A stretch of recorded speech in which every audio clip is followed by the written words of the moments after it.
Hello friends, hi, this is Apurva and I welcome you to Civils Tube. I hope you all are good. तो आज का जो हमारा lecture है इसमें हम डिस्कस करने वाले हैं हमारी एंशिएंट इंडियन हिस्ट्री सीरीज जो चल रही है उसी को आगे कंटिन्यू करेंगे। लास्ट लेक्चर में हमने बुद्धिज़्म का पार्ट 2 देखा था जिसमें हमने बुद्धा से रिलेटेड इंपॉर्टेंट फिलॉसफीज डिस्कस करी थी। जितनी भी अर्ली फिलॉसफी है जो गौतम बौद्ध ने दी है वो सारी चीज़ों को डिटेल में डिस्कस करा था। अब जो हमारा आज का लेक्चर है इसमें हम डिस्कस करेंगे बौद्धिज़्म से रिलेटेड सारी इंपॉर्टेंट लिटरेचर वर्क्स जो संस्कृत में हुए हैं, पाली लैंग्वेज में हुए हैं, जितनी भी इम्पॉर्टेंट राइटर्स हैं वो सारी चीज़ों को डिस्कस करेंगे। उसके अलावा हम डिस्कस करेंगे important sects in Buddhism, Buddhist councils जो हुई हैं वो भी आज के लेक्चर में हम डिस्कस करेंगे। बौद्धिज़्म यूपीएससी सिविल सर्विसेज एग्ज़ाम का एक बहुत इंपॉर्टेंट टॉपिक है। इस बार का जो प्रीलिम्स का पेपर है उसमें 3 क्वेश्चंस आए हैं बुद्धिज़्म से रिलेटेड और वो तीनों ही क्वेश्चंस काफ़ी ज़्यादा डिटेल्ड हैं। यदि आपको बौद्धिज़्म के बारे में डिटेल में नहीं पता है तो वो बहुत डिफ़िकल्ट है आपके लिए अटैम्प्ट कर पाना। इसलिए इस टॉपिक को जितने अच्छे से आप कवर कर सकते हैं उतने अच्छे से कवर करने की कोशिश करिए। और ये जो मेरी सीरीज़ है बौद्धिज़्म से रिलेटेड जो मेरे पार्ट्स हैं इसमें मैंने maximum important facts, maximum important चीज़ें बौद्धिज़्म से रिलेटेड कवर करी है एग्ज़ाम पॉइंट ऑफ व्यू से। तो यदि आप ये सीरीज़ देखते हैं तो आपका मैक्सिमम पोर्शन बुद्धिज़्म से रिलेटेड कवर हो जाएगा। तो let's start with our today's lecture. सबसे पहले हम देखेंगे बुद्धिस्ट काउंसिल के बारे में। गौतम बौद्ध का जो बर्थ है वो 563 बीसी में हुआ था और उनकी डेथ हुई थी 483 बीसी में। उनकी डेथ जिस साल में हुई थी उसी साल फर्स्ट बुद्धिस्ट काउंसिल हुई थी। ओके, उस समय जो किंग थे वो अजातशत्रु थे। जब हमने मगध की डायनेस्टीज़ के बारे में पढ़ा था तब हमने अजातशत्रु के बारे में भी पढ़ा था। ये बिंबिसार के बेटे थे। ओके, जो ये काउंसिल हुई थी उसके जो चेयरमैन थे वो थे महाकश्यप।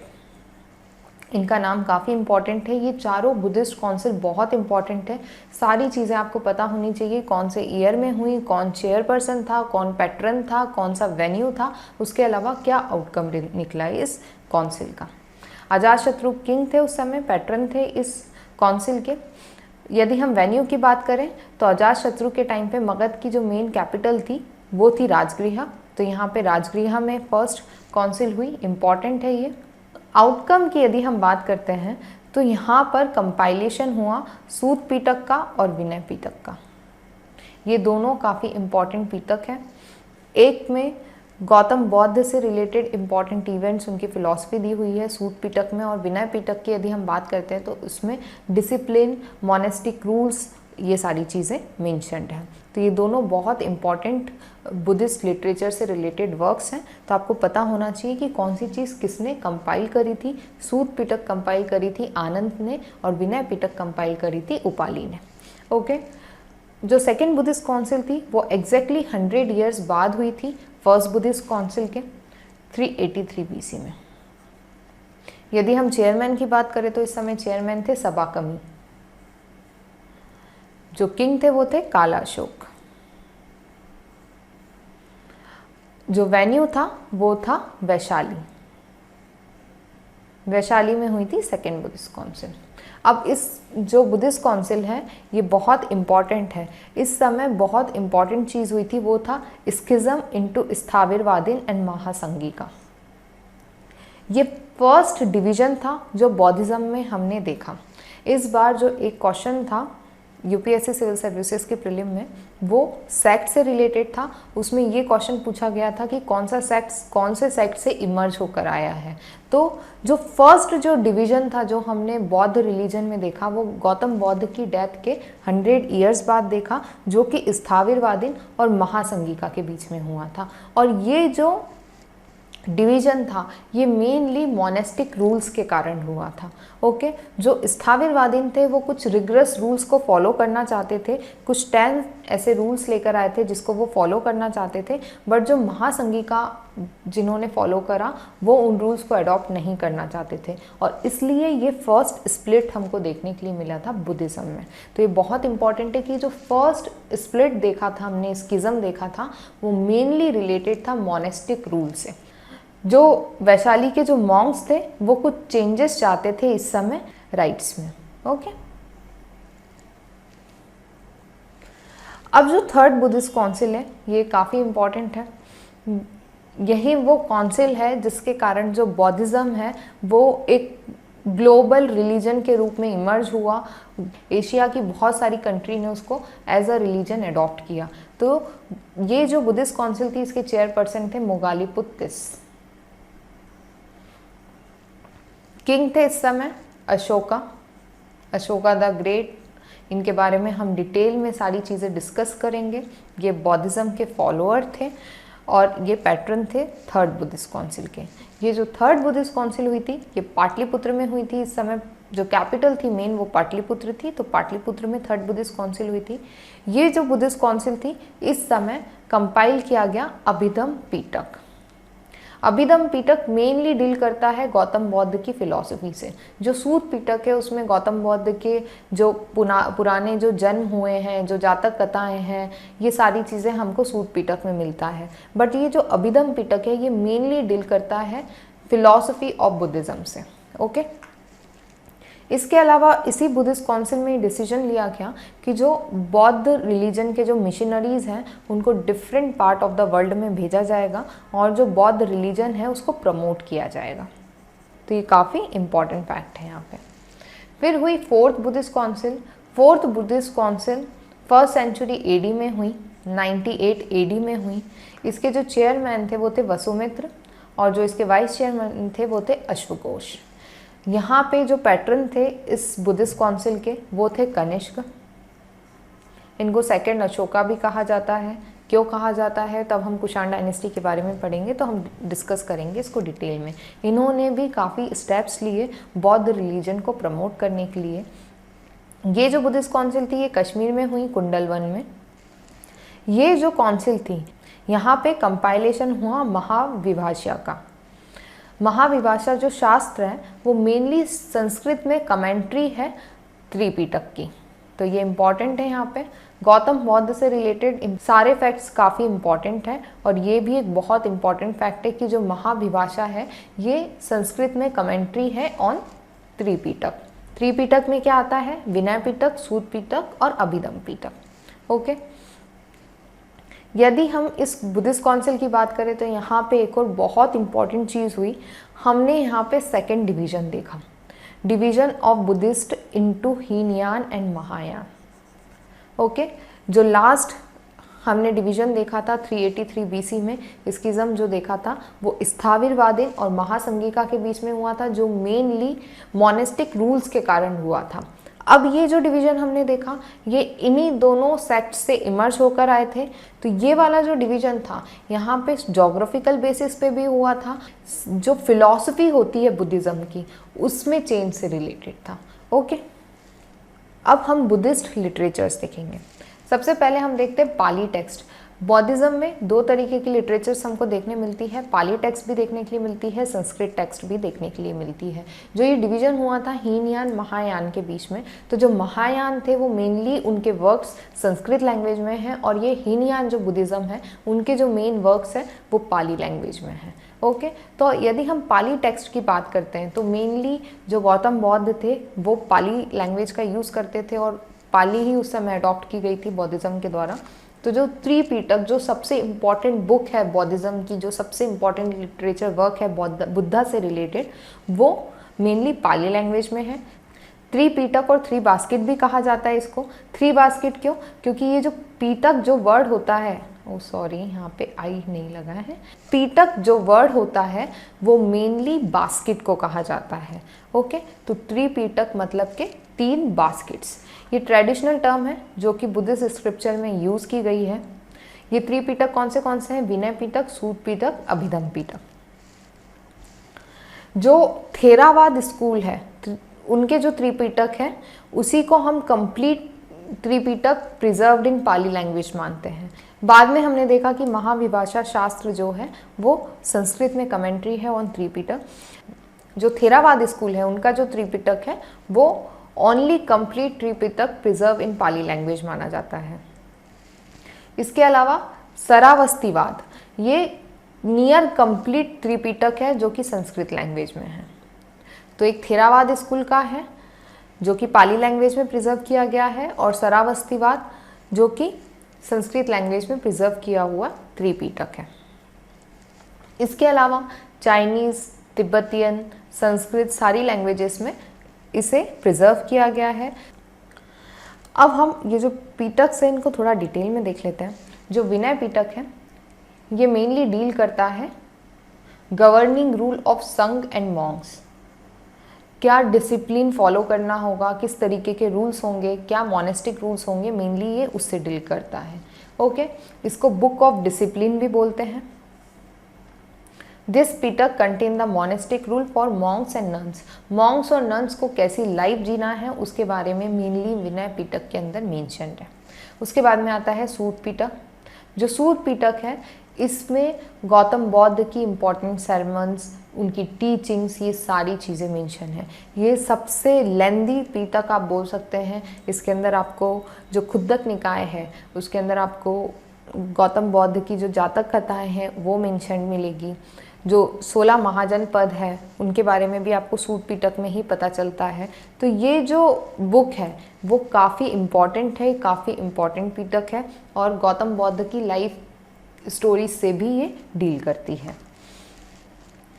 इसमें 10,000 सूत्रास हैं।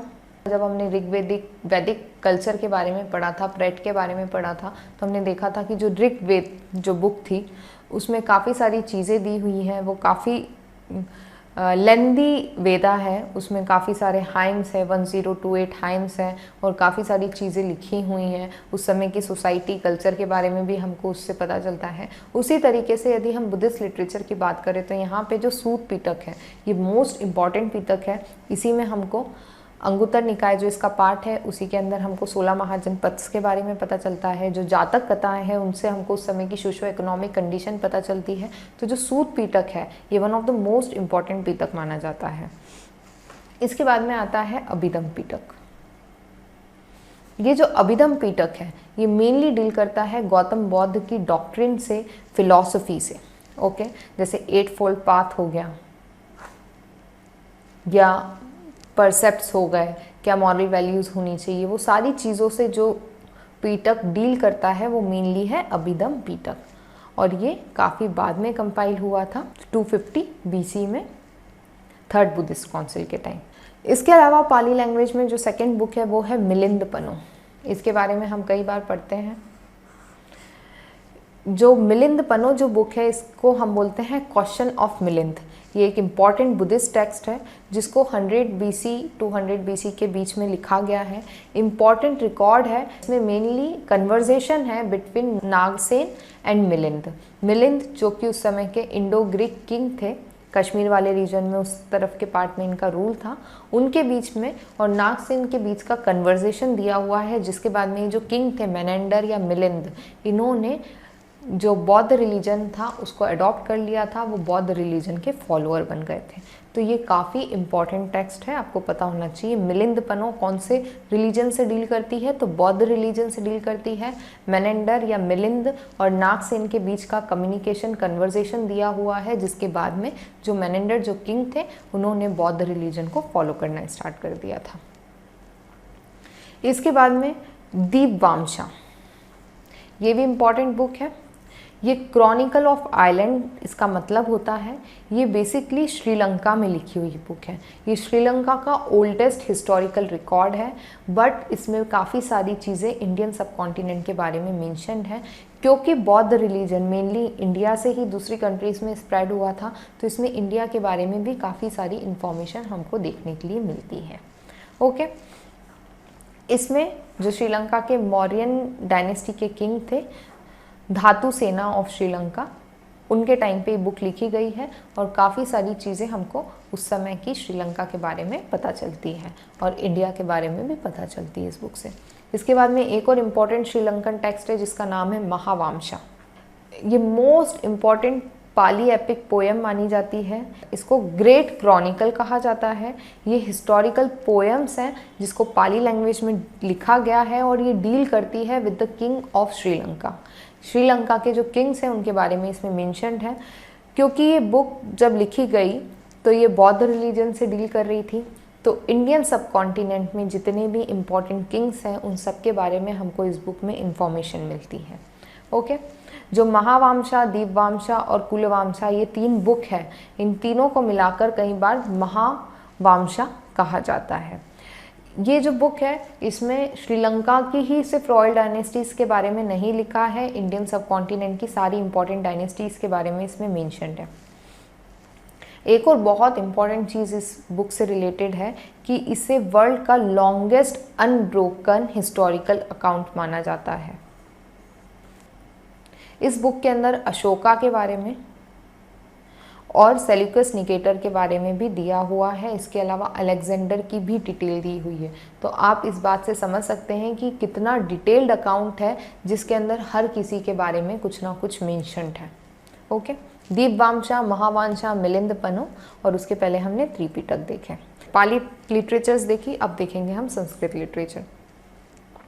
संस्कृत लिटरेचर्स की हम बात करें तो जो महायान बुद्धिज़्म था, जो हमने हीनयान महायान जो डिवीज़न देखा बुद्धिज़्म में इन 4th बुद्धिस्ट काउंसिल, उस डिवीज़न के बाद में जो हीनयान जो सेक्ट था वो तो पाली लैंग्वेज को ही फॉलो करते थे, बट जो महायान बुद्धिज़्म से रिलेटेड जो भी इम्पॉर्टेंट वर्क्स हैं वो संस्कृत में लिखे गए थे। ओके, संस्कृत लिटरेचर्स प्रोमिनेंट हो गई in Buddhism with the rise of Mahayana Buddhism. इसके अलावा हम ये भी देखते हैं कि जो हीनयान बुद्धिज़्म है उसमें भी कुछ वर्क संस्कृत में लिखे गए, जैसे कि महावस्तु।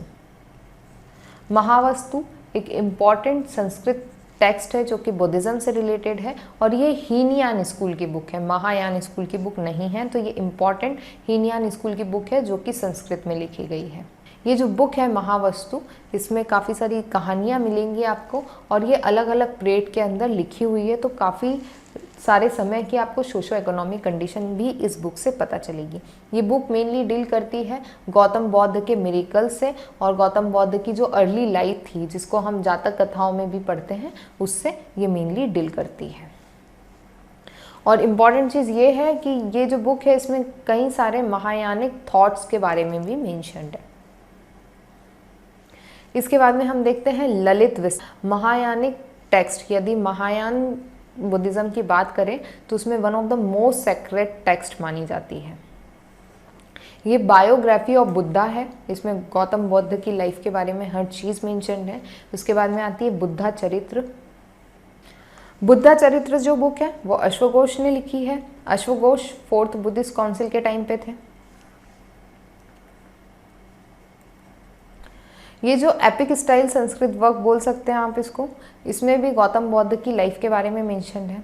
इसके बाद में महाविभाषा शास्त्र तो बहुत इंपॉर्टेंट है, ये वासुमित्र ने लिखी है, इम्पॉर्टेंट है। सामाख्य और वैशेषिका फिलॉसफी ऑफ हिंदुइज्म से भी डील करती है ये बुक, महाविभाषा शास्त्र। इसके बाद में हम देखते हैं उदान वर्ग। उदान वर्ग जो बुक है इसके अंदर भी काफ़ी सारी बातें बुद्धा और उनके डिसाइपल से रिलेटेड मेंशन्ड है। ओके, तो महाविभाषा शास्त्र, बुद्धा चरित्र, ललित विस्तार, महावस्तु, उदना वर्ग, ये सारी बुक्स इन लिटरेचर से रिलेटेड है। तो ये इंपॉर्टेंट लिटरेचर वर्क्स थे। इसके अलावा यदि आप कुछ नोट्स पढ़ रहे हैं, यदि आपने इसके अलावा कोई और बौद्ध लिटरेचर के बारे में कहीं और पढ़ा है तो आप उसे भी पेन डाउन कर लीजिए ताकि आप एग्ज़ाम टाइम में उसको रिवाइज़ कर सकें। क्योंकि जिस तरीके से बौद्धिज़्म से रिलेटेड क्वेश्चंस एग्ज़ाम में बन रहे हैं तो कोई भी क्वेश्चन बन सकता है, तो आप जितने भी इम्पॉर्टेंट फैक्ट्स है उसको कलेक्ट करके पढ़ सकते हैं, याद रख सकते हैं। तो आप कोशिश करिए कि आप याद रखिए। इसके बाद में हम देखेंगे बुद्धिस्ट स्कूल के बारे में। ये बहुत इंपॉर्टेंट टॉपिक है। इस बार एक बहुत डिटेल्ड क्वेश्चन आया इस टॉपिक से रिलेटेड। आते तो हर साल है, हीनयान महायान के बीच में क्या डिफरेंस है, वज्रयान क्या है, इनके बारे में आता है। बट जो 18 बुद्धिस्ट स्कूल हैं, जो मेन स्कूल्स हैं, उनसे रिलेटेड क्वेश्चन इस बार बना कि कौन सा स्कूल किससे रिलेटेड है। ओके, तो इम्पॉर्टेंट टॉपिक है।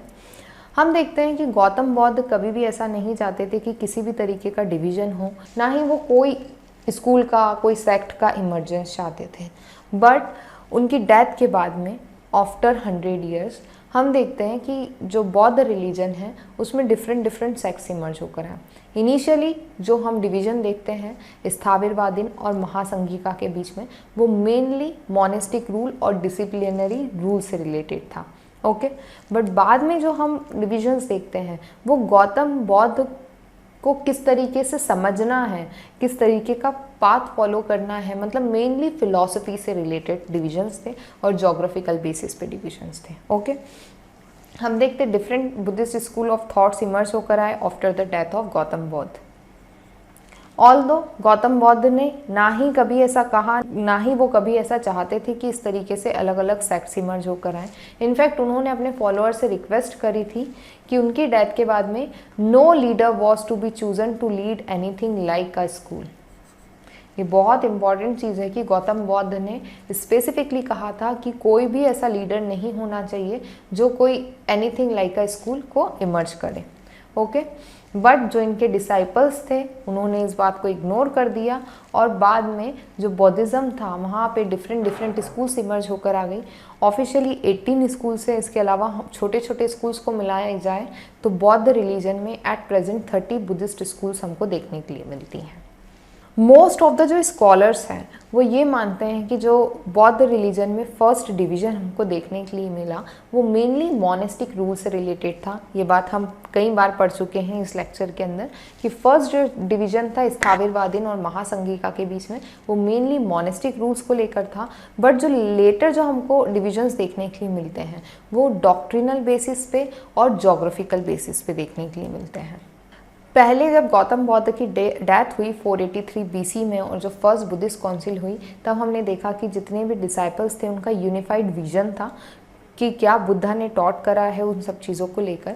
बट हम देखते हैं कि over the period of time बौद्ध रिलीजन में उनके डिसाइपल्स के बीच में काफ़ी ज़्यादा डिसएग्रीमेंट हो गया रिगार्डिंग ट्रू टीचिंग कि गौतम बुद्ध की क्या ट्रू टीचिंग है। हम देखते हैं कि जो डिसएग्रीमेंट था इनके डिसाइपल्स के बीच में, बौद्ध रिलीजन के जो डिसाइपल्स थे उनके बीच में जो डिसएग्रीमेंट था वो डिसएग्रीमेंट के कारण बौद्ध रिलीजन में फ्रेगमेंटेशन देखने के लिए मिला, हमको डिविजन्स देखने के लिए मिला। फर्स्ट डिवीजन हमने देखा सेकंड बुद्धिस्ट काउंसिल में हुआ था, उसके बाद में जो मेन डिवीजन हम देखते हैं वो फोर्थ बुद्धिस्ट काउंसिल में देखते हैं। तब थेरावाद, हीनयान और वज्रयान बुद्धिज़्म इमर्ज होकर आए। थेरावाद बुद्धिज़्म को ही हम हीनयान बुद्धिज़्म भी बोलते हैं, इनको हम बोलते हैं school of the elders. Mahayana Buddhism को हम बोलते हैं ग्रेट वेहिकल और वज्रयान बुद्धिज़्म का मतलब होता है the way of the diamond. Okay, ये अलग अलग स्कूल हैं और ये जो डिवीज़न था वो डॉक्ट्रिनल डिफरेंस के बेसिस पे हुआ था और जोग्राफिकल डिफरेंस के बेसिस पे हुआ था। ओके, अब सबसे पहले हम देखेंगे थेरावाद बुद्धिज़्म। थेरावाद बुद्धिज़्म ये क्लेम करते हैं कि वो ओल्डेस्ट फॉर्म ऑफ बुद्धिज़्म है और वो मेंटेन करते हैं बुद्धिज़्म की ओरिजिनल विजन को और उनकी ओरिजिनल टीचिंग्स को। वहीं पर जो महायान बुद्धिज़्म है उनका ये बोलना है कि जो ये थेरावाद बुद्धिज़्म है या हीनयान बुद्धिज़्म है ये बहुत ज़्यादा सेल्फ सेंटर्ड है और जो गौतम बुद्ध का जो ट्रू विजन था वो इसे भूल चुके हैं, लॉस्ट कर चुके हैं। ओके, तो मेनली ये जो फर्स्ट डिवीजन था ये हीनयान महायान बुद्धिज़्म में हमने देखा on the basis of doctrinal difference. अब ये क्या डॉक्ट्रिनल डिफरेंस था दोनों के बीच में वो हम आगे डिस्कस करेंगे। जो हीनयान बुद्धिज़्म है वो भी ये क्लेम करते हैं कि वो गौतम बुद्ध की ओरिजिनल टीचिंग्स को फॉलो करते हैं और उसको होल्ड करके रखा है, और थेरावाद बुद्धिज़्म भी। बट जो थेरावाद बुद्धिज़्म है वो अपने आप को ओल्डेस्ट है ये क्लेम करते हैं। ऑल्दो देखा जाए तो महायान बुद्धिज़्म और थेरावाद बुद्धिज़्म ये दोनों ही एक ही टाइम पर इमर्ज होकर आए थे। हम देखते हैं कि ये शायद जो स्कूल्स थे हीनयान बुद्धिज़्म या थेरावाद बुद्धिज़्म और महायान बुद्धिज़्म ये मेनली इमर्ज होकर आए थे स्थाविरवाद और महासंघिका से। ओके, पॉसिबली हम ये मानते हैं कि जो थेरावाद बुद्धिज़्म था वो इमर्ज हुआ था स्थाविरवादीन से जो कि स्ट्रिक्ट रूल्स को फॉलो करना चाहते थे, और जो महासंघिका थे उनसे इमर्ज होकर आया बाद में महायान बुद्धिज़्म। अब हम देखते हैं Vajrayana Buddhism. Vajrayana Buddhism mainly Tibet वाले रीजन में इमर्ज होकर आया। इनका जो मेन रीज़न था महायान बुद्धिज़्म से अलग होने का वो मेनली इसलिए था कि महायान बुद्धिज़्म में बहुत ज़्यादा रूल्स है, too many rules in Mahayana Buddhism. इनका जो मेन ऑब्जेक्टिव था, जो इनका एम्फेसिस था वो इस चीज़ पे था कि इंसान को नेचुरली अपने पाथ पे वॉक करना चाहिए, और ये जो रूल्स है suppose to, what to do, what not to do, इन सब रूल्स को ये बहुत ज़्यादा इम्पोर्टेंस नहीं देते थे। ओके, यदि हम तीनों स्कूल्स की बात करते हैं तो ये तीनों ही स्कूल्स 4 नोबल ट्रूथ और 8 फोल्ड पाथ, इनको हमने डिटेल में डिस्कस किया है लास्ट लेक्चर में। यदि आपने वो लेक्चर नहीं देखा है तो पहले आप वो लेक्चर देखिए, फिर ये वाला लेक्चर देखिए। 4 नोबल ट्रूथ, 8 फोल्ड पाथ, इन दोनों को तीनों स्कूल ने एक तरीके से ही फॉलो करा, बट कई बार इनका जो पर्सपेक्टिव है 4 नोबल ट्रूथ को लेकर या 8 फोल्ड पाथ को लेकर वो अलग अलग हो जाता है। हम देखते हैं कि जब 400 BC मतलब कि 483 BC के आसपास का टाइम पीरियड रहता है और फर्स्ट बुद्धिस्ट काउंसिल होती है जिसमें गौतम बुद्ध की डॉक्ट्रिन को इस्टेब्लिश किया जाता है, वो गौतम बुद्ध की टीचिंग पे बेस्ड होती है। इसके बाद में 383 BC में सेकेंड बुद्धिस्ट काउंसिल होती है। यहाँ पर हमको स्प्लिट देखने के लिए मिलता है। स्थाविरवादीन वाली जो स्कूल होती है वो मोनेस्टिक डिसिप्लिन में कुछ तरीके का चेंज आती है, कुछ इम्पॉर्टेंट चेंज इन्होंने मेंशन किए होते हैं कि हमको 10 चीज़ें प्रोहिबिट करनी है, फॉलो नहीं करनी है, बट महासंघिका वाले जो लोग होते हैं वो इन चीज़ों को मानने के लिए मना कर देते हैं और यहीं पर ये हमको स्प्लिट देखने के लिए मिलता है। यहाँ पर 2 स्कूल्स इस्टेब्लिश हो जाती हैं, एक होती है स्थाविरवाद स्कूल और एक होती है महासंघिका। ओके, जो स्थाविरवाद है उनको हम संघ भी बोलते हैं, जो महासंघिका है इनको हम ग्रेट कांग्रीगेशन बोलते हैं। ओके, अब यदि हम डिवीज़न की बात करें तो बुद्धिज़्म में जो स्कूल्स इमर्ज होकर आए, इस पे क्वेश्चन था तो हम डिटेल में देख लेते हैं कौन से स्कूल्स थे। स्थाविरवाद और यहाँ पे महासंघिका जो किसी भी तरीके का उस समय चेंज नहीं चाहते थे इन मोनेस्टिक रूल, ये फर्स्ट डिवीजन हमको मोनेस्टिक रूल के बेसिस पे देखने मिला। और फिर उसके बाद में हमको on the basis of doctrine भी डिवीजन देखने के लिए मिला। स्थाविरवाद में से सरावस्तीवाद, विभाजन्यवादिन, थेरावादिन, धर्मगुप्तका, पुद्गलवाद, ये सारे सेक्ट्स इमर्ज होकर आए, सारे बुद्धिस्ट स्कूल इमर्ज होकर आए स्थाविरवाद से। ओके, और यहाँ पे जो सरावस्तीवाद जो स्कूल था उसमें और 3 स्कूल्स इमर्ज होकर आए, वैवशिका, शौत्रानिक, मूला सरावस्तीवाद। ओके, वहीं पर हम देखते हैं महासंघिका की यदि हम बात करते हैं तो ये फर्स्ट जो स्कूल है लोकत्रवादिन, इसी से रिलेटेड इस बार क्वेश्चन आया था एग्जाम में। इसके बाद में कैतिका, प्रजनपतिवाद, कुकतिका, एक विहारिका, और यहीं पर हमको दूसरा स्कूल देखने मिलता है जो कि महासंघिका से इमर्ज होता है, वो है बहुश्रुतिया। ओके, इसके अलावा वज्रयान स्कूल इमर्ज हुआ। इस चीज़ को लेकर अभी भी कॉन्फ्लिक्ट रहता है कि ये महासंघिका से इमर्ज हुआ कि कहीं और से इमर्ज हुआ, बट मेनली हम मानते हैं कि ये महासंघिका से ही इमर्ज हुआ है। बट ये जो स्कूल है वज्रयान स्कूल, ये कुछ चीज़ें हीनयान बुद्धिज़्म से रिलेटेड या सरावस्तीवाद स्कूल से रिलेटेड भी मानते हैं। ओके, तो यहाँ पर हम मेनली डिवीज़न देख रहे हैं कि कौन सी चीज़ किससे इमर्ज होकर आई। एग्ज़ाम में क्वेश्चन था कि जो लोकात्रवादिन है वो ऑफशूट है महासंघिका का, तो वो ऑप्शन बिल्कुल करेक्ट था। ठीक है, अब हम बौद्धिज्म के जो इम्पोर्टेंट 3 सेक्ट्स हैं हीनयान, महायान, वज्रयान, उनके बीच का डिफरेंस देखेंगे। यदि हम हीनयान की बात करें तो इसको हम लेसर व्हीकल बोलते हैं। ये कहते हैं, ये क्लेम करते हैं कि ये ओरिजिनल टीचिंग ऑफ बुद्धा को फॉलो करते हैं। ये बात करते हैं इंडिविजुअल साल्वेशन की। ये गौतम बुद्ध को एज अ गॉड नहीं मानते, इसलिए हम इनको लेसर व्हीकल बोलते हैं। ये इंडिविजुअल साल्वेशन में बिलीव करते हैं। ये मानते हैं कि साल्वेशन या निर्वाणा अचीव करने के लिए आपको सेल्फ डिसिप्लिन और मेडिटेशन की ज़रूरत है। ये गौतम बुद्ध को एज अ नॉर्मल मैन मानते हैं जिन्होंने निर्वाणा को अचीव करा। Okay, not treated as a god. ये आइडल वर्शिप में नहीं बिलीव करते। इनका जो मेन काम है, जो इनके लिटरेचर वर्क्स है, वो पाली लैंग्वेज में है। जो हीनयान बुद्धिज़्म है या थेरावाद बुद्धिज़्म है, इसको कई बार हम सदर्न बुद्धिस्ट रिलीजन भी बोलते हैं, क्योंकि ये मेनली श्रीलंका, बर्मा, सियाम मतलब थाईलैंड और जावा जो कंट्रीज़ हैं वहाँ पे फॉलो किया जाता है। उसके बाद में हम देखते हैं कि हीनयान बौद्धिज़्म में वैशेषिका और शौत्रानी की 2 इम्पॉर्टेंट सबसेक्ट्स के रूप में इमर्ज होकर आए। तो हीनयान बुद्धिज़्म में ये सारी चीज़ें काफ़ी इंपॉर्टेंट है। एग्जाम में क्वेश्चन आता है कि what is the difference between Hinayana Buddhism, Mahayana Buddhism. उनके बीच के 3-4 स्टेटमेंट्स दिए होंगे कि किस किस चीज़ को लेकर उनके बीच में डिफरेंस रहा है। तो वहाँ पर आपको पता होना चाहिए कि मेनली क्या चीज़ें हैं जिसको हीनयान फॉलो करते हैं और क्या ऐसी चीज़ें हैं जिसको महायान फॉलो करते हैं। इसके बाद में सेकंड जो सेक्ट है, स्कूल है बुद्धिज़्म से रिलेटेड, वो है Mahayana. Okay, that is greater vehicle. ये गौतम बुद्ध को एज अ गॉड ट्रीट करते हैं। ये मानते हैं कि गौतम बुद्ध टीच करते हैं कि आप किस तरीके से निर्वाणा, साल्वेशन, एनलाइटनमेंट को अचीव कर सकते हैं। Okay, follower believe in the हेवनलीनेस of Buddha. Gautam Buddha को गॉड की तरह मानते हैं। हीनयान बुद्धिज़्म में ऐसा कुछ नहीं है। They sought the salvation of all through the grace and help of Buddha and Bodhisattva. Bodhisattva क्या होता है, इसके बाद वाला जो लेक्चर है उसमें हम डिस्कस करेंगे। ओके, यहाँ पर इनका ये मानना है कि गौतम बुद्ध आपको हेल्प करते हैं एनलाइटनमेंट, साल्वेशन को अचीव करने के लिए। वो गॉड हैं जो आपको सही मार्ग दिखाते हैं। ओके, ये आइडल वर्शिप में बिलीव करते हैं। संस्कृत लैंग्वेज मेनली ये फॉलो करते हैं। इनको हम नदन बुद्धिस्ट रिलीजन भी बोलते हैं क्योंकि मेनली ये चाइना, कोरिया, जापान वाले रीजन में फॉलो किया जाता है। नॉर्थ ऑफ इंडिया में भी यही प्रिवेल है महायान बुद्धिज़्म।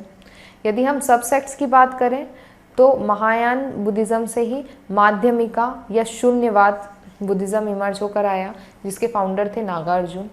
इसके अलावा योगाचार या विजनानवदा ये भी सबसेक्ट है महायान का ही, जिसको मैत्रेय नाथ और उनके डिसाइबल असंगा ने फाउंड किया था। अब हम देखेंगे वज्रयान के बारे में। वज्रयान का मतलब होता है थंडरबोल्ट व्हीकल या डायमंड व्हीकल। जो वज्रयान है वो तांत्रिक बुद्धिज़्म से डील करता है, जो कि इंडिया और नेबरिंग कंट्री तिब्बत में इमर्ज होकर आया। ओके, जो दलाई लामा वगैरह इनकी हम बात करते हैं तो मेनली रिलीजन गुरु माने जाते हैं बुद्धिज़्म के, तो वो मेनली वज्रयान बुद्धिज़्म के गुरु माने जाते हैं। ओके, वज्रयान बुद्धिज़्म का मतलब होता है डायमंड व्हीकल। हम ऐसा इसलिए बोलते हैं क्योंकि इनका ये बोलना है कि जो एनलाइटनमेंट है वो आपको अनब्रेकेबल सब्सटेंस के थ्रू मिलता है। कोई थंडरबोल्ट व्हीकल होता है जो प्रकट होता है और जिससे आपको एनलाइटनमेंट मिलता है। इस तरीके की बात यहाँ पर कही गई है। Okay, enlightenment falls like a thunderbolt. जो एनलाइटनमेंट है वो आसमान से, आकाश से थंडरबोल्ट की तरह आपके पास आएगा after one has put in the required effort at perfecting the self. मतलब यदि आप उस चीज़ को अचीव करने के लिए, एनलाइटनमेंट को अचीव करने के लिए तप कर रहे हैं, तपस्या कर रहे हैं, या जो भी पाथ है गौतम बुद्ध का उसको फॉलो कर रहे हैं, तो एनलाइटनमेंट जो स्काई है वहाँ से अपने आप ही आपके पास आ जाएगा। ये बात कही जाती है वज्रयान बुद्धिज़्म में। को मेनली हम महायान बुद्धिज़्म की ब्रांच मानते हैं। ओके, ऑल्दो ये जो पर्टिकुलर स्कूल है उसमें काफ़ी सारे टेनेंट्स हैं, काफ़ी सारी बातें हीनयान और महायान दोनों बुद्धिज़्म से ली गई है। इसके अलावा कुछ अपनी इनोवेशन भी है, जैसे ये थंडरबोल्ट वाली बात, ये वज्रयान बुद्धिज़्म की खुद का इनोवेशन है। ओके, वज्रयान बुद्धिज़्म में ये माना जाता है कि one already has a Buddha nature, every one does. हर किसी का बुद्धा जैसा नेचर होता है, बट आपको उसको रियलाइज़ करना होता है। आपको उसको अचीव करने के लिए कुछ पाथ को फॉलो करना पड़ता है। हर कोई बुद्धा की तरह नेचर के साथ इस दुनिया में आता है, बट उस चीज़ को रियलाइज़ करने के लिए, उस चीज़ को पाने के लिए आपको कुछ पाथ पे चलना होता है। तो ये बात कौन बोलता है? वज्रयान बुद्धिज़्म। तो वज्रयान बुद्धिज़्म, हीनयान बुद्धिज़्म और महायान बुद्धिज़्म, ये तीनों काफ़ी इम्पॉर्टेंट स्कूल्स है बुद्धिज़्म से रिलेटेड, इसलिए इनके बारे में हमने डिटेल में देखा। इसके अलावा आप ये चीज़ याद रखिएगा कि कौन सा स्कूल, कौन सा बुद्धिस्ट स्कूल कौन से सेक्ट से इमर्ज हुआ, स्थाविरवाद से कौन सा हुआ और महासंगिका से कौन सा हुआ। ओके, स्थाविरवाद को आप हीनयान या थेरावाद बोल सकते हो, महासंघिका, महायान, क्योंकि ये इन्हीं से इमर्ज होकर आए हैं। ओके, तो आज के लिए बस इतना ही। अब जो हमारा नेक्स्ट लेक्चर होगा उसमें हम थोड़ा सा बुद्धिस्ट रिलीजन से रिलेटेड जो हमारा पार्ट बचा है, जैसे इंपॉर्टेंट बुद्धिस्ट साइट्स, क्योंकि एक बार एग्जाम में क्वेश्चन आ चुका है कि इसमें से कौन सी प्लेसेस है जहाँ पे गौतम बुद्ध गए हैं, तो हम इंपॉर्टेंट बुद्धिस्ट साइट्स देखेंगे, इंपॉर्टेंट बुद्धिस्ट प्लेस देखेंगे जो गौतम बुद्ध से एसोसिएटेड है। उसके अलावा हम बोधिसत्व देखेंगे। बोधिसत्व से रिलेटेड भी काफ़ी सारे क्वेश्चंस एग्जाम के अंदर बनते हैं, इसलिए बोधिसत्व बहुत इंपॉर्टेंट टॉपिक हो जाता है। उसके बाद में हमारा सेकेंड टॉपिक स्टार्ट होगा जैनिज़्म। जैनिज़्म ऑल दो बहुत ज़्यादा इंपॉर्टेंट नहीं है, क्योंकि एग्जाम में ऐसे बहुत ज़्यादा क्वेश्चंस नहीं बनते, तो वो वाला टॉपिक बहुत जल्दी कवर हो जाएगा।